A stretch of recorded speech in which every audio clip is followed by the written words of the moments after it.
Yesterday, I spoke to you about the situation in the Gulf and explained that the United Kingdom was not involved in the strikes on Iran. That remains the case. Over the last 2 days, Iran has launched sustained attacks across the region at countries who did not attack them. They've hit airports and hotels where British citizens are staying. This is clearly a dangerous situation. We have at least 200,000 British citizens in the region, residents, families on holiday, and those in transit. I ask all our people in the region to please register your presence and follow Foreign Office travel advice. I know this is a deeply worrying time, and we will continue to do all we can to support you. Our armed forces, who are located across the region, are also being put at risk by Iran's actions. Yesterday, Iran hit a military base in Bahrain, narrowly missing British personnel.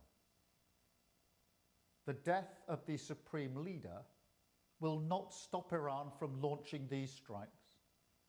Their approach is becoming even more reckless and more dangerous to civilians.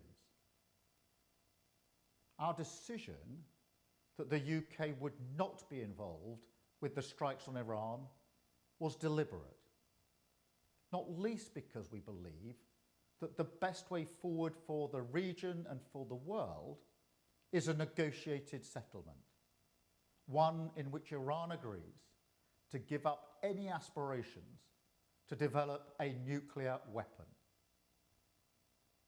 But Iran is striking British interests nonetheless and putting British people at huge risk, along with our allies across the region.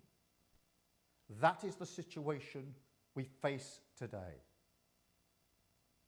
Our partners in the Gulf have asked us to do more to defend them, and it is my duty to protect British lives. We have British jets in the air as part of coordinated defensive operations, which have already successfully intercepted Iranian strikes. But the only way to stop the threat is to destroy the missiles at source, in their storage depots, or the launchers which are used to fire the missiles. The United States has requested permission to use British bases for that specific and limited defensive purpose.